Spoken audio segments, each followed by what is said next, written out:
Hi guys, you're listening to the Unlucky Frog Gaming Podcast. You're joined by your usual hosts, Josh Hartley and Ben Porter. Ben, how are we doing? Doing good, yeah. Just had a little sojourn through the kingdom of death. We are basking in the glory of victory at the moment with our guest this week, Mark Mackinnon of Wreck and Ruin fame. That'll never get old. No. It'll outlive me, I think. Yeah, that's your epitaph. Yeah, definitely. So we've been playing a bit of Kingdom Death, beat up some creepy lion with human hands. Yep. Weirdo. And it's the first time you've played it though. What did you think of it? I like it. I think I like the combat. You got off pretty lightly this time. Yeah, so you guys keep telling me. Yeah. I don't know. No, you did. You definitely did. What I will say is the sort of before and after of the combat didn't interest me so much, but I haven't been playing the campaign, so Yeah. I'm not as invested in this settlement or these characters. So It'd be a bit like I guess diving into a D&D campaign with a pre-made character and just being bored out your mind during the investigation part of the session. or even worse, like having someone stand in for an existing character. Tonight, the part of Grimloth will be played by Ted Danson. Right. But we're gonna have a chat Wreck and Ruin later on as well, because the Kickstarter is coming up soon. 6th of March. 6th of March. I pushed the big button. Excellent. Is like do you get like a big Kickstarter button? Like it's like the dinner plate size, and like you just the hit YouTube it. play button. Yeah. I might actually see if I can get one, like some kind of USB powered thing that I can plug into the computer, and I can literally just slam it down. Maybe like a Celebrity Juice kind of make some kind of funny comment as I hit slow-mo it. No. The thing to do is to get two that you can only activate with keys, and they have to be done in synchrony. So you need to get someone else to activate the Kickstarter with you. Because it's literally launching. 3, 2, 1, done. Launch. Like Launch. Independence Day or something. Yeah. So or you could have the dynamite plunger, like the Old West. do you know that would be awesome as well? Yeah. And just get like Yosemite Sam Yeah. from Warner Brothers there as well. Jumping up and down on it. I think somebody's missing a trick with all these. This is USB accessory gold that we're coming up Well, with do you know what? I was actually going to say, I remember seeing years ago, this was when I was still at university, you could buy a USB pedal that you could set to close whatever web page you were looking at whenever you hit the pedal. I don't know. I mean, obviously, maybe you don't want your partner noticing that you're looking at Amazon trying to buy a gift. Oh yeah, of course. That was immediately where my head went to as that's well. I think that's where we all went. That's the only reason I can think of that they have an incognito mode now. That's on probably Chrome. why it was invented, I think. I think it does say that in the description, to protect your buying history from your loved ones, so that they don't know what they're getting for Exactly. Christmas. Yeah, That's so that the you only can surprise purpose. them. Yeah. Exactly. So unfortunately the USB pedal has already been taken, and I dare say there's other buttons of varying Shortcodes. degrees. The best one's a USB turret that I've seen. It fires little foam darts, but I don't think that would go down so well with the management in my office if I rock up with that. You don't know until you try, though. This is true. It depends if it's like Nerf grade, like if you're talking about something that's got like 2 foot long, like kind of maybe half a kilo each in weight, be launched from one end of the room to the other. A cable launcher. Never mind the logistics of actually getting a cable up a lift into my office. Yeah, it could happen. Could happen. You could like crane lift it. Like the old piano lifts that you saw in the cartoons where they'd like hoist it from the outside and then take it in through a window. Job's a good one. There we go. That's a bit of premeditated kind office of prank. Yeah, office I shenanigans. think it's a big upgrade from an office prank at that point. You kind of lose the This is an element of office surprise, campaign. though. Yeah, That's when the the other window comes problem. out. Yeah. Yeah. What's the cable for? Nothing. Yeah. Did you get the memo? Yeah. I sent the email out. Yeah. Come on. You didn't respond, so I assumed you were all right with this. Yeah, get on board, guys. Yeah. We digress. Yeah. So Kickstarter is launching early March, and but just before we get stuck into that, what have you been up to then since we last had you on the show? A lot more Kingdom Death. Yes. I'm just kind of streamlining my plans for Kickstarter, just getting kind of everything ready, so all my ducks are in a row that I'm ready to push that button. And this is to clarify for our listeners, the Kickstarter for Wreck and Ruin. Yes. Yes. Not the launching of any other office pranks. Cabers, Yeah. nukes, USB You name it. panels, yeah. yeah. So I suppose this was going to be our first question, really. So obviously you did the Kickstarter campaign last year, was it? Yeah, October. Yeah, and you didn't hit your funding goal, unfortunately. So what is it that you're doing different this time? So I've learnt from the mistakes and the feedback that I got first time. So the first thing I'm looking at is reducing my funding goal. There's kind of 3 things that they tell you not to do as a kind of first time creator, and I did all of them. Okay. So the first one is to not have a high funding goal. So I've got that. Not make anything too complicated. Kind of did that one as well. And not to touch miniatures. Okay. So I just went tick tick tick. Broke all the golden rules. Broke all the rules. What was the previous funding goal? 22,000. It So, was. yes, pretty high. Yeah. So that was basically the absolute minimum I could get it to based on the manufacturer I was using. I kind of worked out everything. That wasn't just like a figure you plucked out your head. It was. Oh no. So I got my manufacturer quote. I got the quote for getting the games to the UK, and then basically the cost for distribution. So all that was built in, Kickstarter fees, everything, and I left myself a bit of leeway. So the original plan was to leave myself maybe 1,000, 2,000 to play with, but with that 22k, it actually worked out about £500. Right. Was my kind of my margin on there for error. So didn't really leave myself very much, but didn't want to push it that much higher either. Yeah.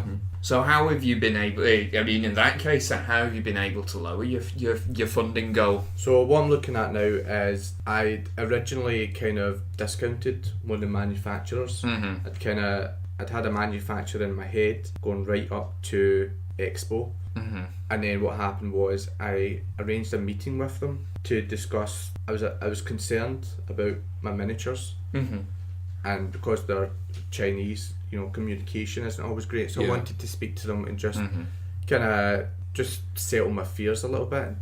Just assure me that everything would be okay. And I came out feeling worse than when I went in.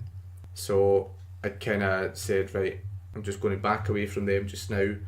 And luckily, I'd been speaking to one of the other exhibitors, Grimlord Games.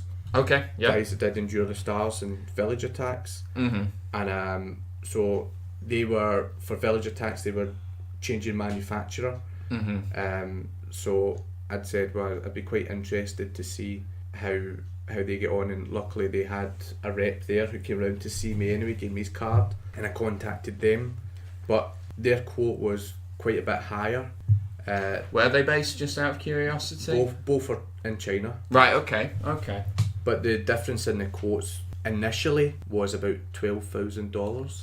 That's quite a big difference. And then I managed to kind of whittle it down to about $4,000 difference. Okay. So they were still higher, but I was assured these are the guys that made Blood Rage. Right. Yeah, which that's obviously that was a very successful Kickstarter. Yeah, so Mm-hmm. purely from a quality point of view, it's like, yeah, I'm paying more, but I know what I'm getting for my money.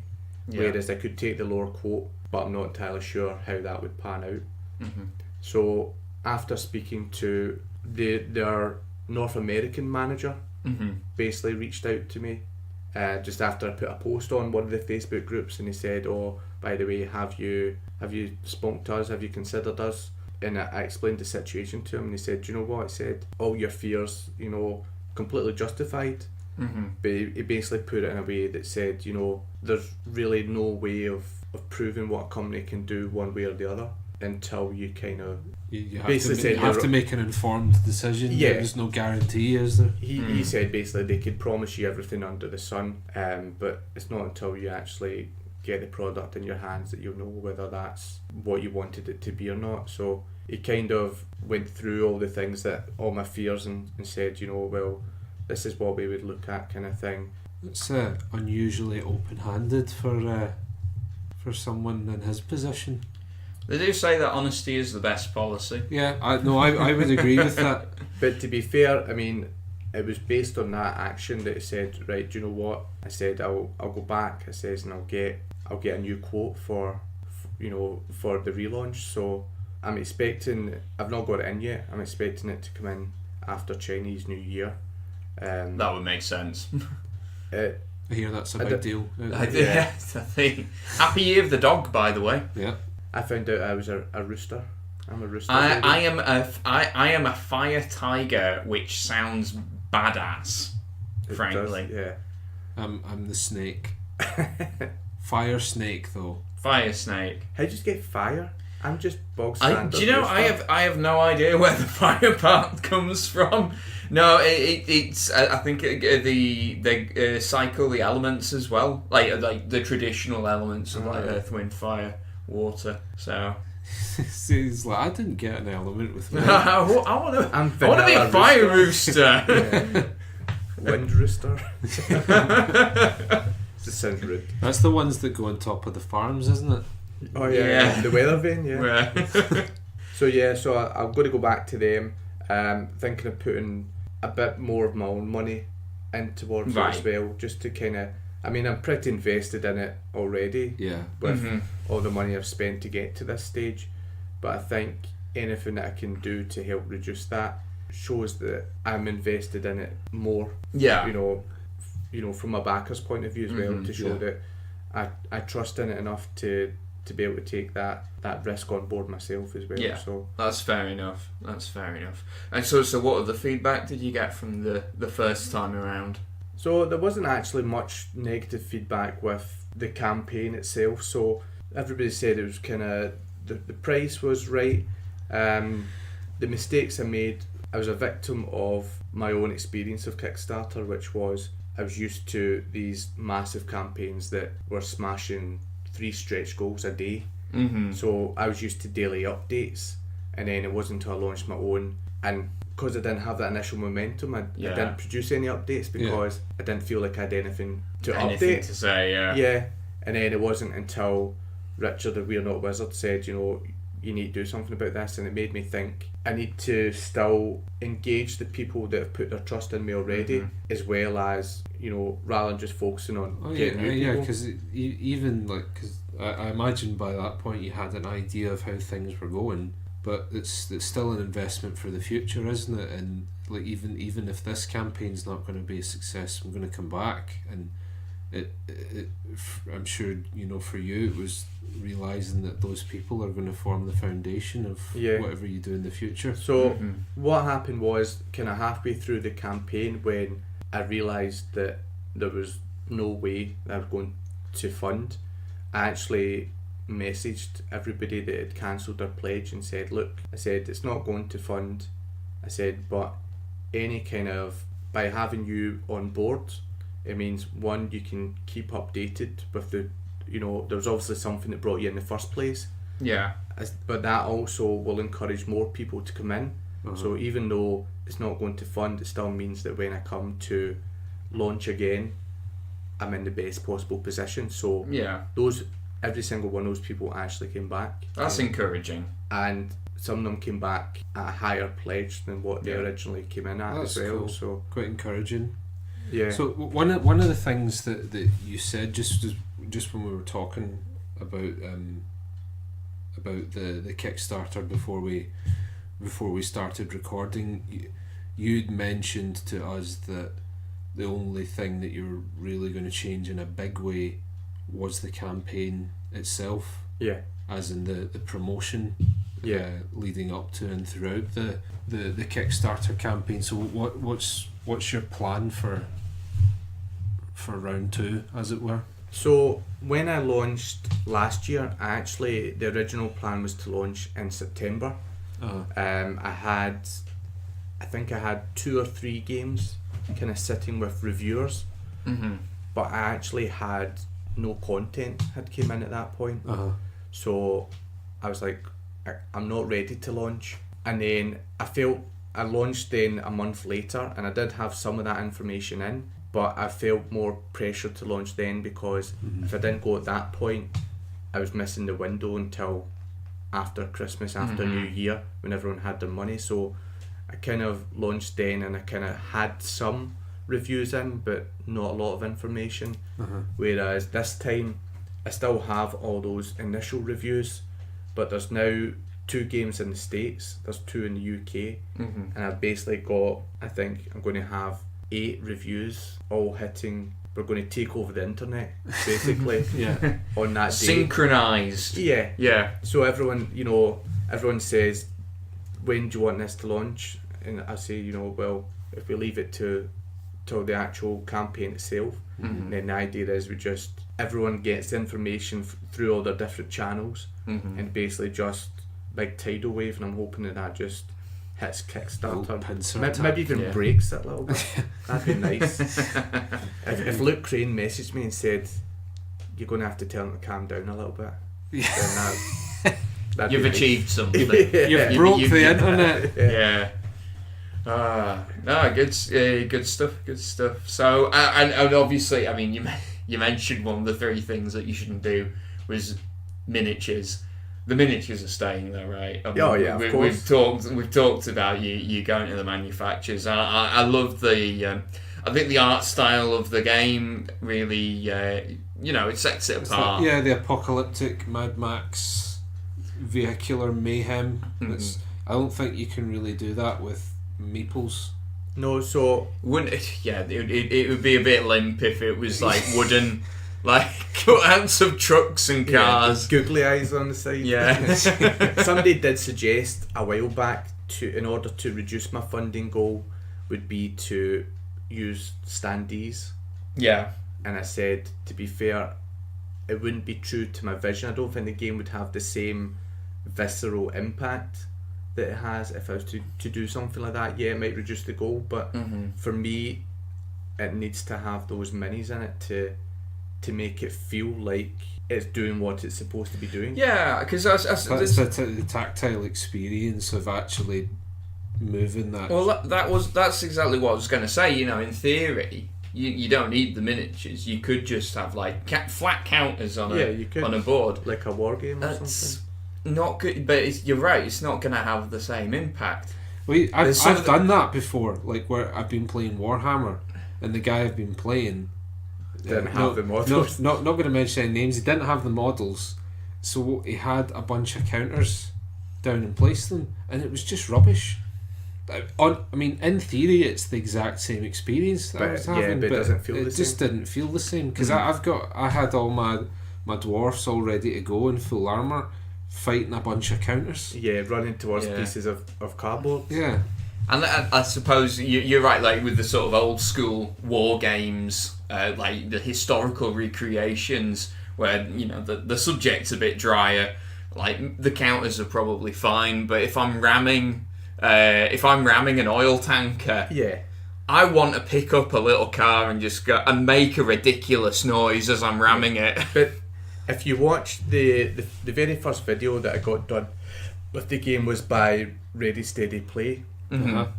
And the guy there, Ben, he's he's going through the rules. Not me, by the way. He's explaining it, and as he's doing that, the other guy is playing with one of the cars, and you could see it out the corner of the screen, just going, just coming round the corner of the camera. I mean, I think what everyone who does this hobby needs to get comfortable with is the fact that we're all big kids, right? Oh, Just 100%. accept that, Yeah. and your life will be better for it. And you can pick up that car and just go. Yeah, that's it. We're all big kids, and big kids want to play with toys. Yeah. So let them. Yes. So yeah, every single expo convention that I've went to, there is somebody that says I'm ramming you, and then actually takes the wrecker and just goes bink, dinks it off the other car, flips it over, is like ha ha ha, I've actually killed you dead. Yeah, right. You need that. That needs to be there, definitely. Definitely, yeah. So, I mean, I suppose you're still waiting on that final quote from the manufacturers, but are they, in terms of look, are they going to be like different coloured plastics? Because I've seen that done in a few games, or Yeah. are they all going to be painted, or? So the core game is going to be the same models for each faction, Mm-hmm. just in molded in different colours. Mm-hmm. Yeah. So you can tell them apart, and then the plan from there is, with the stretch goals, I've already created all the different sculpts Mm-hmm. for alternate models Yeah, for the other factions. the desert kin have got the little creatures instead of the. I would trucks. absolutely love that. Yeah. Yeah, it was the Desertkin that I was playing as for the games that we've played Yeah, as well. So, so for the Desertkin, they're scout. All the other factions, the scouts are bikes. They're on a kind of ostrich style creature, and then we're not going to say the word Tauntaun. This No, isn't an ice planet. This is a desert planet. But I know. Yeah. yeah, that kind think of about idea. a bird. A bipedal fast thing. That may smell bad on the outside. Yes. when I approached the artist, the stuff I actually gave them was, if you're a fan of Studio Ghibli, Mm-hmm. He has a lot of films where he has like kind of giant ride-on birds. Mm-hmm. Yes. So I think it's Nausicaa, That's Valley right. of the Wind, where the uncle, Patrick Stewart of all people, Uncle Patrick. Yeah. he writes about on that, and that was one of the pictures that I sent and said, this is the kind of feeling that I'm going for. I hear Patrick Stewart rides about on a giant bird in real life as I was well. going to say, I like could believe that it. that sounds like a great movie. Uncle Patrick's Pterodactyl. That sounds like an Oscar. I have never wanted to be able to do a convincing impression of Patrick Stewart so much in my life right now. There's a game in there, I think, Mark. Yeah, there we go. The Patrick Stewart game. Yeah. So it'd be kind of like being John Malkovich, but like a board game, like being Patrick Well, no, Stewart. I'm picturing a game where it's an arena battle game featuring like these classic Shakespearean trained actors riding some sort of beast. So you've got Patrick Stewart on his pterodactyl. You have Ian McKellen riding some giant lion. Okay. No, I kind of like. Well, why don't we combine the two? Where it's an arena combat game, but it's different iterations of Patrick Stewart, and they all fight each other. So you got Picard. Yeah. Got Picard. Picard's going to win though. Charles Xavier. Yeah. Okay. Charles Xavier. Okay. I can't even remember what it's called now, but I did see him in a film where he had like this. He was like a conspiracy theory nut, and he just hid in a room all the time. And he was on his computer. You could also have the Avery Richard- Bullock Yeah. from American Dad. Oh yes, yeah. Well, I of was also course. thinking I can't remember the character's name, but the rich eccentric gay dude that Fraser Crane. That is such stringing along. that's such a like a narrow reference, but I've seen that episode Yeah. of I've not Frasier. seen it, but I could picture totally who should have done Yeah, that so part. Fraser Crane wanted to be one half of a power couple. He's always wanted to be that, and the only powerful person that ever showed interest in him was this gay guy. So he strings him along. It was an opera director. Yeah, There we go. There we go. So you could have all of these people, like, you know, all of these Patrick Stewarts, like, duking it out. Can the expansion, though, be different actors? Yeah, so we could do, like, a Brian Blessed expansion. Oh my god, that would be amazing. Yeah. Birdman! Dive! Gordon's alive! I'd like maybe like a Tom Hardy one. So that would be, yeah. I'd have like a Bronson. Bronson versus Bane. Yeah. Like, imagine that show. And you could have, like, Alfie Solomons as well, jumping in there. And then like the two Crays, like just tag teaming people. That would genuinely be quite scary to watch. It's like I've never just seen. Realising here, Tom Hardy plays a lot of gangsters, doesn't he? Plays a lot of psychopaths. Yeah, yeah. And then you could have Sean Bean, where all the characters just die. But they say bastard a lot. Well, Bastard. I watched. You know how when they do that, they do the Catsters countdown. Yes. And they did one, and I can't remember. I don't even know who the guy was, but you know how they have like somebody that sits with that woman, the boring woman with the dictionary. I forget her name as well, but yes, the lady with the lady with the dictionary. Yeah. So this guy sat next to her, and he played Sean Bean for the whole episode. So he sat there with like a giant fur coat on, and he said. Right, says, I want you to name the film I'm in. And it said, right, give me a film where you die. And he said, which one? And he says, right, the one where you get the plague. Which one? He's like, the one where he basically just went, which one? Yeah. Because like he just does the same thing in like every film. He does it so well though. He dies brilliantly. Yeah. I think so. I read on the internet somewhere on average Sean Bean dies every 2.7 years or Do you know something what, like though? that. I've actually just realised that having Sean Bean in this arena combat game will break it. Boromir was pretty good. Well, actually, Sharp is a pretty handy fighter as well. I mean, he survived like several wars. He was in Equilibrium. He could do his gun katas. Again, really narrow reference that. What do you mean not everybody's seen Equilibrium? Was that not one that was... Matrix before the Matrix? Was that not one of the Uwe Boll films? It was him and Christian Bale. Yeah. Kind of... we're going back a little. Yeah, Christian Bale before his wanky phase. Yeah, before Terminator Salvation. So when was that? That's what I was going to say. that was Terminator Salvation was the turning point for him, wasn't it? Or the whole fiasco with the lights and the eyes. Yeah, so he was alright until that point. American Psycho's a good film. Yeah. And the Batman's, although he needs... I mean, everyone's made the cough syrup joke with that Batman. He is still the best Batman. Probably. I mean... If you're not counting like animated series and things like that. What about Adam West? Well, yeah, he'll always have a special place in our hearts, but... It's a very different type of Batman. It was a different time. It's a simpler time. Speaking of Batman... Yes. The Batman board game is launching soon, isn't it? February. And Soon. It's a Kickstarter exclusive. Yes. What do we think of that, Mark? Well, the first issue is I do believe it comes in at a hefty price tag. Yeah. I'm hearing it's hitting close to... It's a lot of miniatures. 200. Yeah. Kind of round about that figure. And the fact that it's Kickstarter exclusive is both good and bad, I think.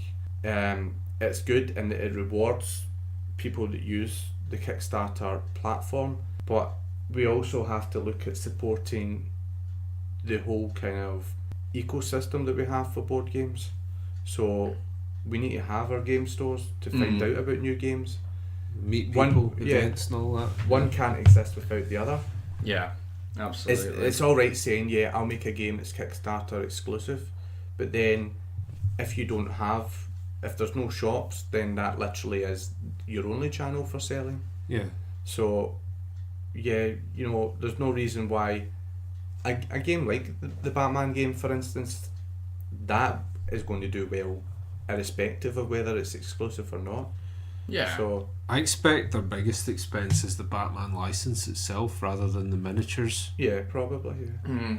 Because they're saying that it has to be Kickstarter exclusive because they're saying that they're trying to use the Kingdom Death philosophy that this would be too expensive to put into shops. But Conan went to retail, and I've heard from quite a few people that have played Batman that It's the same. It's just It's like the same it's just a game. reskin. Pretty much. So And I heard that Conan didn't do too well though when it hit retail, so that might no, be... it didn't. Anywhere I've seen it, it's because the RRP was 90, and I think everywhere's selling it for about 50 now. They're just trying to get rid of it. Yeah, I think the trouble is though, everyone who's going to buy Conan got in on the Kickstarter. Well, that's the issue with Kickstarter as well, that by the time it reaches retail, have you already gone through the majority of your market at that stage? You know? Is there enough information for that game then to stand out on the shelves in a shop? Yeah. Mm-hmm. Well, I mean, I suppose with games like Gloomhaven, there's obviously a huge demand for that out with the Kickstarter. Yeah, Because not everyone hears about it through definitely. Kickstarter. Games like Seventh Continent as well, that's another one they've said that they're not going to put out in shops. And I know a lot of people that would like to play it but just can't because they missed out. So it's a tricky one, but I mean we've talked about this at length, haven't we, Josh? And it's whenever you can, I think you do need to have an option for retailers Yeah. in your Kickstarter. If you're offering something special, like I'm going to give you Seventh Continent, the box is made from 18 karat gold, and the cards are inlaid, they're encrusted with diamonds. Yeah. The cards are made of money. Yeah. But no, I agree with that. We've kind of got a couple of axes to grind about Kickstarter, because there's the whole like Kickstarter exclusive thing. Are you really helping the hobby in general by like cutting out the local gaming store? But the other thing for me is like there's a lot of these guys like again we keep picking on Cool Mini or not, but you know surely they're at the point where they're too big for Kickstarter now. Oh, definitely. It would be like if Fantasy Flight or Games Workshop. They must have made at least 10 million. Clear. I do want to. I'm going to write a blog post about this, but I need to do a bit of research first. Yeah. But I do want to get some exact figures on what on like how their company is doing. There are general things that we can assume that there is an economy of scale with. Mm-hmm. Now I know that there is a limit to that, but you know with those numbers, then the unit cost will come down.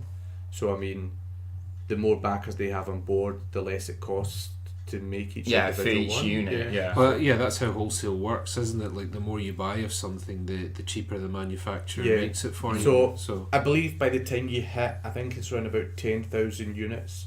That's you kind of bottom dollar. You can't get, you know, that's you maxed out at your scale.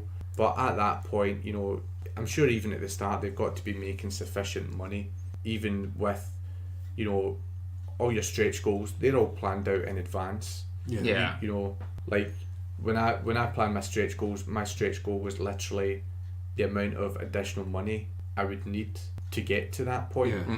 Yeah. So if it cost me £5,000 for a new mould, then my next stretch goal is £5,000 away. Right. Whereas, that makes sense. Whereas theirs are like an extra $50,000 and we'll add an extra 2 cards into the game. It's nothing. Which for cost them. like 5 cents. Yeah. It could have cost £50,000 worth of development. Now,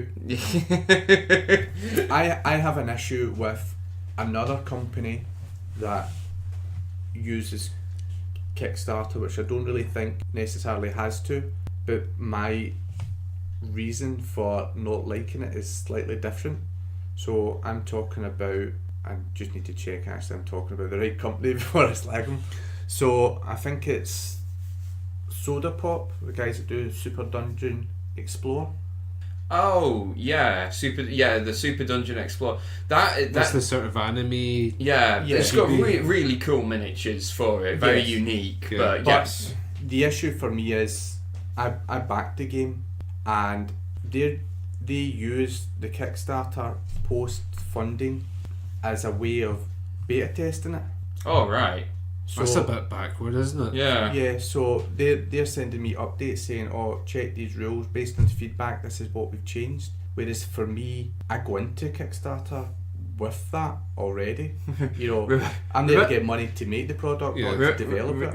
Remember when you bought a game and it was finished? Yeah, Yeah. exactly. I suppose that's a bit of a tricky one because I backed the Song of Ice and Fire. I mean, this may be a bit hypocritical with me bashing Cool Mini or not, but for me, there's a big difference between that and the board games they've made, in that it is a living game. It's you know you can expand your army units. They're going to add units in the future. It's a living system. So as far as from my point of view, that's the difference between their other games, is that this is something that the retailers can fully support. You can do organised play, all of that. So one of the I say that to say one of the things they do in their updates is every so often they post the rules for the units, and then people give feedback based on whether they think something's too powerful or whatever. I'm all for feedback. Part of the thing you need to do as a designer is listen to feedback, take it on board, because ultimately that information is given to you because their genuine desire is for you to improve your game. So Yeah, if people didn't care, they wouldn't say anything. exactly. So I mean, it is worthwhile to have feedback, but you've got to have a reasonable something to start with. Yeah, no, absolutely. I suppose that's the difference, is that A Song of Ice and Fire, that's going to be It's ready. it's a living rule set, so it's going to be updated all the time. Yeah. It's not like Super Dungeon Explorer, which is it's a board game. Should be a finished product. It should be finished. Yeah.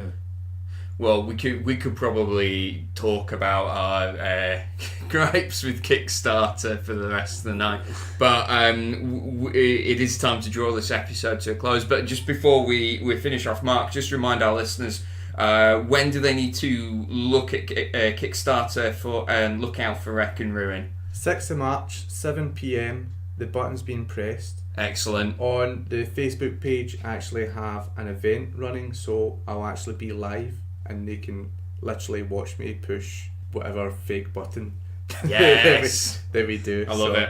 I love it. Yeah. And we will probably see you at AirCon. Yeah, I'll be at AirCon just Yeah. a few days after launch, so if there's anyone out there that has seen the game on Kickstarter but hasn't played it and is a bit curious about it, then they can come see me at that and they can see what all the fuss is about. And Yeah. Mark's the guy with the steampunk goggles. I lost Oh them. Oh, I've still got the arm. Okay. I've still got my armour. But I Mark do is need the to guy in the black stookie. Yeah. I'll get new goggles. I will get new goggles. So. Anyway, guys, from us at Unlucky Frog, have a good night and thank you very much for listening. Cheery bye. Bye. We are Unlucky Frog Gaming, and I am Ben. Be sure to follow us on Facebook and Twitter.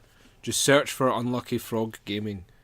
You can also show your support by giving us money through the Unlucky Frog Patreon. And be sure to check out our website, unluckyfrog.com, to find out more.